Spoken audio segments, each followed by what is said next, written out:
Good evening, Rivers. Welcome to another edition of Rivet Remote Flash. I'm your host, Tritus. With me, as always, is Red, not in his Deadpool shirt tonight. I did that just for you, Bergie. Thank you. Or not. Anyway, we'll have a quick little evening for you tonight. Quick couple of big, interesting pieces of information. Why don't you lead us off there, D-Dub? Well, hell has officially frozen over. Oh, shit the bed. Yeah, Microsoft is bringing Bash, and not just Bash, but Ubuntu Bash to Windows 10. It's part of Microsoft's new leaf they're turning over as far as embracing open source and starting to make their software kind of platform agnostic. Earlier this year, they open sourced their .NET development framework, and earlier this year, they also announced they're bringing SQL to Linux, like their full-on production database server. So what do you think that means? Like, what do you think? Like, what do you think their strategy is long term, or do you think they're finally just succumbing to the to the will? I guess they're not succumbing. Microsoft doesn't do that. It's just uncharacteristic. So it's like, what's their end goal? Well, you're not wrong. It's a complete 180 from the positions of Steve Ballmer and Bill Gates. Right. It's Microsoft throwing down and saying, we make awesome software, and it's so awesome, we'll make money on it even if you don't run it on our OS, is kind of what that's coming down to. That's interesting. And I love it, because what that means is more people are going to start taking Linux seriously as an operating system. For someone like me who's running mostly Linux, that could mean real complete gaming for Linux very soon. And it could also mean that we're going to get better hardware support for Linux as well, which is really awesome. Because one of the challenging parts about using Linux is, like, I'm using a proprietary NVIDIA graphics driver right now, and that gets me the same graphics performance I would get if I was running Windows, but some little things just don't work quite right. And for example, even just getting my webcam working for this Google Hangout, we had a little bit of shenanigans going on. Right.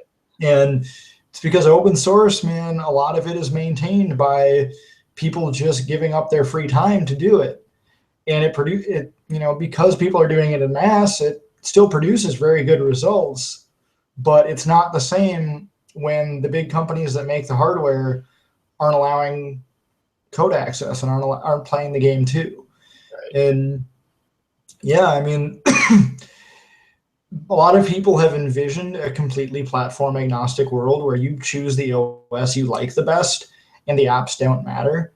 And Microsoft doing this is one step closer to that, because they're the biggest player. And if they start saying, we don't want to fight anymore, let's just make software and use software, that's huge. It's honestly, it's almost not that there's been much fight between Mac and Linux, but it's almost Microsoft swinging around and kind of hoping that, the other two fall suit. Apple would become depending on how well it goes, Apple could be suddenly the least open source friendly system on the market as opposed to Microsoft. That would be an interesting change of pace. Yeah. and again, it opens up for other operating systems down the road too. I mean, Microsoft's kind of swinging a big door right now. Yeah, I mean, you can get Office on Android right now. I thought I read somewhere that the last couple Office products are now coming to Mac too. Like, I mean, PowerPoint, Excel, and Word have been there forever, but I think Visio and Project are kind of rolling around in Publisher. And you can get it on iDevice now. Microsoft's just really starting to play ball. They're kind of embracing that we're a software company, and so we're going to make software and hardware. You got operating systems. We do that too, but you can use our software wherever you want. And then that's the thing; it's an increasingly integrated world. I mean, you can't be doing what Microsoft's doing forever. And I'm glad they're finally realizing it. Yeah. So cool. I'll see where that's going to go. Tonight, what I was going to talk about, really briefly, but I think it's worth mentioning, the finalists for the 2016 World Video Game Hall of Fame have been announced. So most of these titles I had heard of. By the way, it's the second year they did. They being what website called WorldVideoGameHallOfFame.org. It's the second year they've been doing this in a row, and Oh, so this isn't esports. This is like awarding video games. correct. Oh, okay. I thought we were going esports and it was going to be the Esports Hall of Fame, but no. No, but which is funny because I'm actually watching Sweat Pro League on my TV right now, but watching a match on my peripheral. But yeah, but you're absolutely right. It's a list of what should go. It's just like any other sport Hall of Fame, right? Yeah. So the list as is, and I knew of all but 2 of these games, and I played either these games directly or I have at least played a game in their series. And the list goes something like this: Elite, Final Fantasy, Grand Theft Auto 3, John Madden Football, The Legend of Zelda, Minecraft,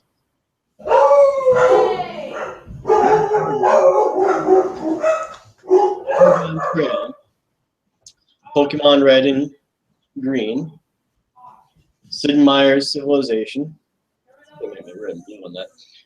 The Sims, Sonic the Hedgehog, Space Invaders, Street Fighter 2, and Tomb Raider. I'd heard of all 2 of those games, Elite and Nürburgring. Yeah, I haven't heard of those either. Elite is this super old space trading game. It was really revolutionary back when it came out. It was like Commodore 64. But reading to it, like I'd seen the images for it before, but it never registered. And Nürburgring is some kind of old racing game that I'd never heard of, but it's like a Formula One kind of game. Beyond that, I played almost everything on this list, or at least something in the series. I guess those are the top 15 finalists. I don't know what their induction process is, but it's going to be kind of cool to see it, because I think a lot of those games definitely deserve recognition. Certainly a lot. I could definitely say a lot of those games had a lot of impact in my gaming history. I would agree. I lost most of the list because my dogs decided to lose their shit. But I heard one of the Sonics. Sonic 3 was my first video game that I owned. A lot of John Madden football in your basement. Yep, an obscene amount. Indeed. Legend of Zelda, Minecraft. Minecraft's the only game I haven't played other than the 2 I hadn't heard of, and I refuse to touch Minecraft because I know of the level of addiction that I will get into if I do. And I'll come the next time people see me, I'll have a beard down to here, and so. Yeah, I've thought about spinning up my own server. I'm just not ready for that either. I played a little bit single player. It was good. I own a license, and yeah, I don't argue that it in any way is good. It's like I know it's too good. Yeah. But yeah, I mean, all these games deserve recognition. So it's really cool to see that. I wonder how they're gonna. I don't even know. I guess just by my own bias, I would pick probably like a top 5. Final Fantasy, Grand Theft Auto 3, Pokemon Red and Blue, Sid Meier's Civilization, probably Legend of Zelda. Probably might be my top 5. Those are I have such a hard time picking those. I have the same trouble with video games as I do with music as far as picking my favorite. Right, it's so difficult. Yeah, I mean, there are definitely video games that I don't like, but I rarely hate a video game enough to say it shouldn't exist. You know, because I can look at any video game. Like, I'm horrible at racing games, but I always loved Gran Turismo because of how you could customize and soup up the cars, which is really cool. And so Andy and I would like tag team on that, and I can objectively say it's a good game. I didn't enjoy it very much because without someone's help that was much better at racing games than I couldn't really progress in it. But it's still a good game, and I wouldn't want to knock it. And it was pretty revolutionary at its time as well. Grand Theft Auto 3, we put so many hours into that. Yeah, like weekends, just full straight weekends, like Yes. sleeping in shifts kind of weekends. like I remember myself and another buddy. We started Grand Theft Auto 3 at like 7 o'clock one night. We just powered through the whole game nonstop. Like I took a nap and he took over playing, and then I woke up a few hours later and he took a nap and took over. Like it was Yeah. a marathon, but. Yes, yes. Like Well, that. and like once you got through it the first time, then you could just mow through it. Oh, absolutely. If you didn't like any like the side stuff, you just shoot through a story, you could pound right through it. Yeah, I'm pretty sure I beat it in a day, like a complete full day. Like we had a snow day or something, or unexpected, uncommitted day, and then I just Right. actually I think it was a snow day when we were in Alexandria. Like you guys were all gone, and it snowed so bad. My Holiday Inn just called. They're like, yeah, nobody's coming in. Yeah, that's back when Minnesota had winters. Yeah, back then. And so then, yeah, I just sat in my apartment, and yeah, my brother was home for something and brought his girlfriend with him, and so it was just me in the apartment with PS2 and. Yeah. Well, that's what I have for this evening. One thing I do want to quick talk about really briefly, but I think it's important to talk about. So, first I want to thank everybody who donated to our Kickstarter for our Warcraft fan film. It was really appreciated. Unfortunately, we didn't make our goal.